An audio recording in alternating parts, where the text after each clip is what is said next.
Hi boys and girls, it's Mrs. D here at East Hill Elementary, sitting under a beautiful tree. I hope you enjoyed our story, Charlotte's Web. I am going to read the conclusion of the story today, and I hope you enjoy it. Please continue to read this summer and follow us as we read Mr. Popper's Penguins. We have some special guests in the community that will be reading to you. I will finish the book and it's chapter 22, A Warm Wind. And so Wilbur came home to his beloved manure pile in the barn cellar. His was a strange homecoming. Around his neck he wore a medal of honor. In his mouth he held a sack of spiders' eggs. There is no place like home, Wilbur thought, as he placed Charlotte's 514 unborn children carefully in a safe corner. The barn smelled good. His friends, the sheep and the geese, were glad to see him back. Congratulations, they cried. Nice work. Mr. Zuckerman took the medal from Wilbur's neck and hung it on a nail over the pig pen, where visitors could examine it. Wilbur himself could look at it whenever he wanted to. In the days that followed, he was very happy. He grew to a great size. He no longer worried about being killed, for he knew that Mr. Zuckerman would keep him as long as he lived. Wilbur often thought of Charlotte. A few strands of her old web still hung in the doorway. Every day, Wilbur would stand and look at the torn, empty web, and a lump would come to his throat. No one else had ever had such a friend, so affectionate, so loyal, and so skillful. The autumn days grew shorter. Lurvy brought the squashes and pumpkins in from the garden and piled them on the barn floor, where they wouldn't get nipped or frosty nights.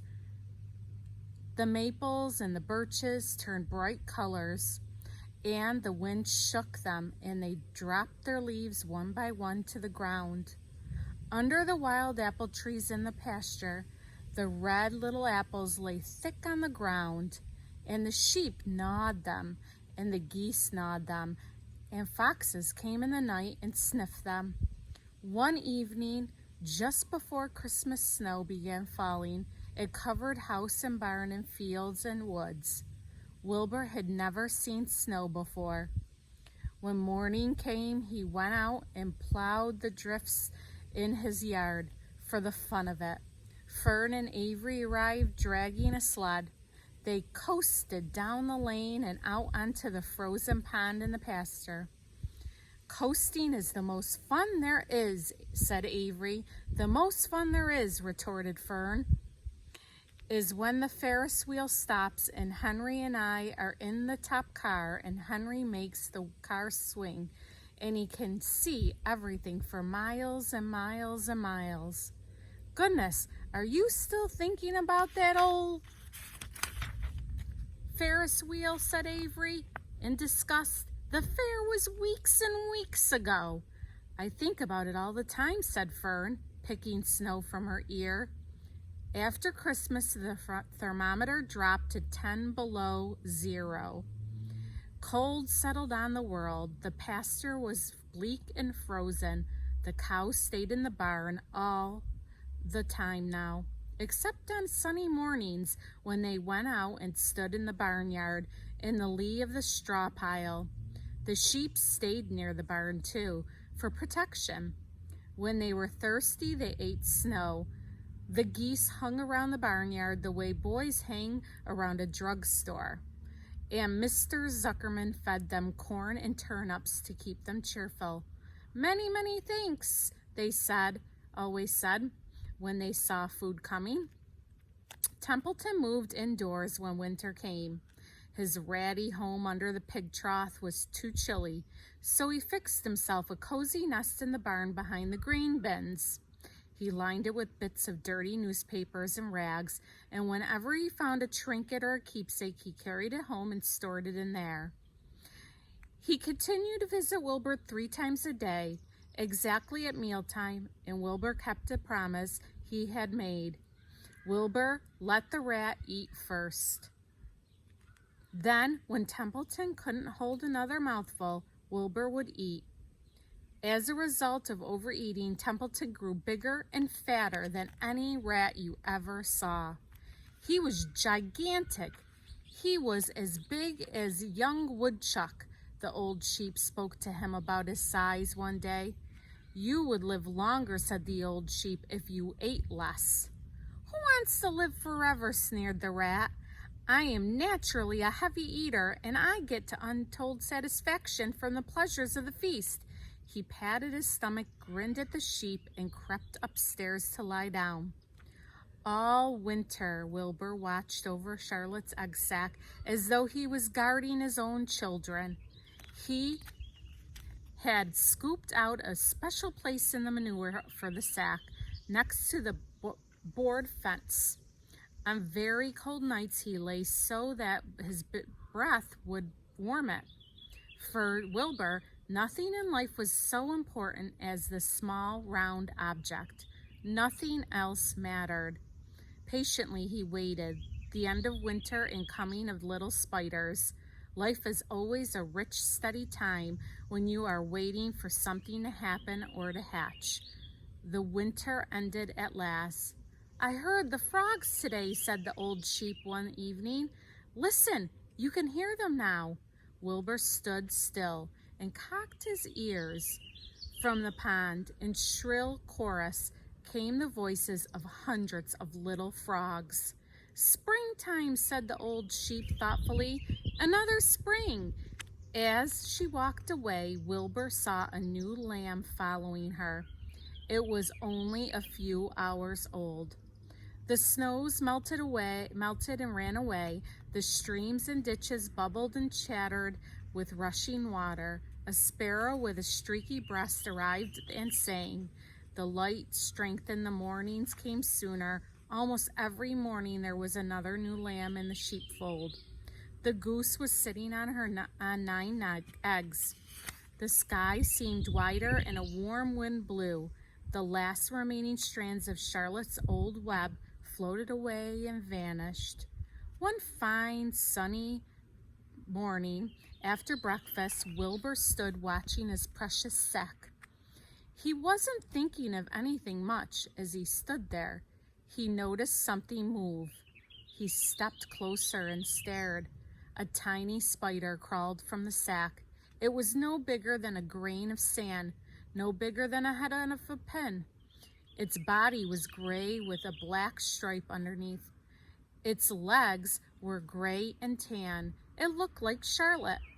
Wilbur trembled all over when he saw it. The little spider waved at him. Then Wilbur looked more closely. 2 more little spiders crawled out and waved. They climbed around and around on the sack, exploring their new world.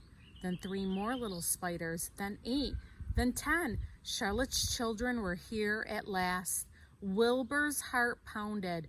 He began to squeal. Then he raced in circles, kicking manure into the air.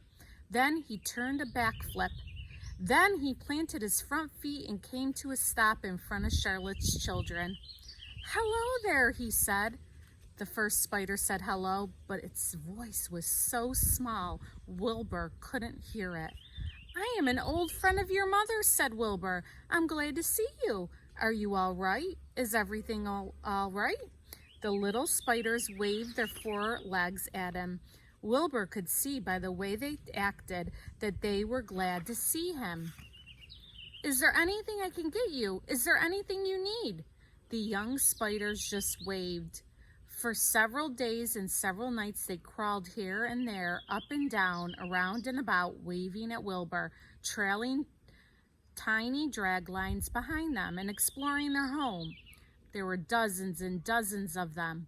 Wilbur couldn't count them, but he knew that he had a great many new friends. They grew quite rapidly. Soon each was as big as a BB shot. They made tiny webs near the sack. Then came a quiet morning when Mr. Zuckerman opened a door on the north side. A warm draft of rising air blew softly through the barn cellar. The air smelled of damp earth, of the spruce woods, of the sweet springtime. The baby spiders felt the warm updraft. One spider climbed up to the top of the fence. Then it did something that came as a great surprise to Wilbur. The spider stood on its head, pointed its spinnerets in the air, and let loose a cloud of fine silk. The silk formed a balloon.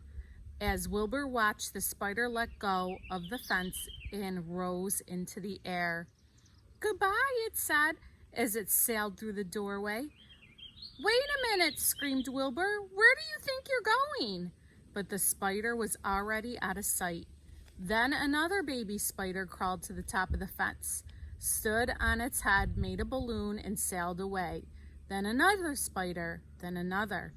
The air was soon filled with tiny balloons, each balloon carrying a spider. Wilbur was frantic. Charlotte's babies were disappearing at a great rate. "Come back, children," he cried. "Goodbye," they called. "Goodbye, goodbye." At last, one little spider took a time enough to stop and talk to Wilbur before making its balloon. "We're leaving here on the warm updraft. This is our moment for setting forth. We are aeronauts, and we are going out into the world to make webs for ourselves." "But where?" asked Wilbur. "Wherever the wind takes us, high, low, near, far, east, west, north, south. We take to the breeze, we go as we please." "Are all of you going?" asked Wilbur. "You can't all go. I would be left alone with no friends. Your mother wouldn't want that to happen, I'm sure." The air was now so full of balloonists that the barn cellar looked almost as though a mist had gathered. Balloons by the dozen were rising, circling, drifting away through the door, sailing off on a gentle wind. Cries of "Goodbye, goodbye, goodbye" came weakly to Wilbur's ears. He couldn't bear to watch any more. In sorrow he sank to the ground and closed his eyes. This seemed like the end of the world to be deserted by Charlotte's children. Wilbur cried himself to sleep. When he woke, it was late afternoon. He looked at the egg sack, it was empty. He looked into the air, the balloonists were gone. Then he walked drearily to the doorway where Charlotte's web used to be. He was standing there thinking of her when he heard a small voice. "Salutations," it said. "I'm up here." "So am I," said another tiny voice. "So am I," said a third voice. "Three of us are staying. We like this place and we like you." Wilbur looked up. At the top of the doorway, 3 small webs were being constructed. On each web, working busily, was one of Charlotte's daughters. "Can I take this to mean," asked Wilbur, "that you have definitely decided to live there in the barn cellar and that I am going to have 3 friends?" "You can indeed," said the spiders. "What are your names, please?" asked Wilbur, trembling with joy. "I'll tell you my name," replied the first little spider, "if you tell me why you're trembling." "I'm trembling with joy," said Wilbur. "Then my name is Joy," said the first spider. "What was my mother's middle initial?" asked the second spider. "A," said Wilbur. "Then my name is Arena," said the spider. "How about me?" asked the third spider. "Will you just pick out a nice, sensible name for me? Something not too long, not too fancy, and not too dumb." Wilbur thought hard. "Nellie," he suggested. "Fine, I like that very much," said the third spider. "You may call me Nellie." She daintily fastened her orb line to the next spoke of the web. Wilbur's heart brimmed with happiness. He felt that he should make a short speech on a very important occasion. "Joy, Arinia, Nellie," he began, "welcome to the barn cellar. You have chosen a hollowed doorway from which to string your webs. I think it is only fair to tell you that I was devoted to your mother. I owe my very life to her. She was brilliant, beautiful, and loyal to the end. I shall always treasure her memory. To you, her daughters, I pledge my friendship forever and ever." "I pledge mine," said Joy.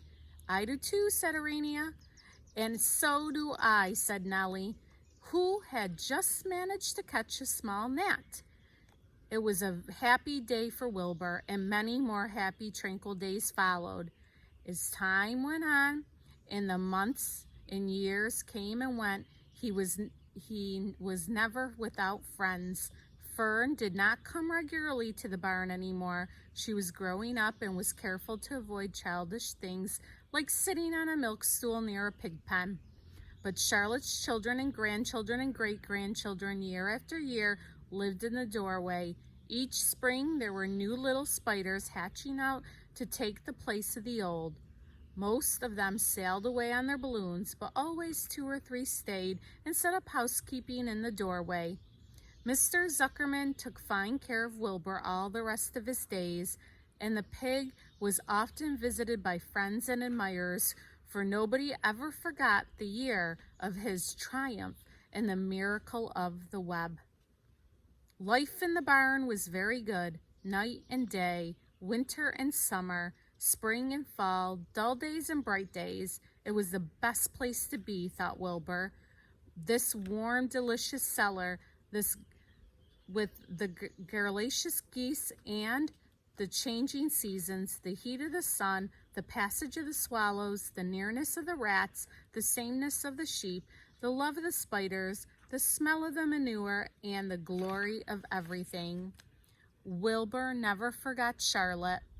Although he loved her children and grandchildren dearly, none of them knew spiders ever quite took her place in his heart. She was in a class by herself. It is not often that someone comes along who is a true friend and a good writer.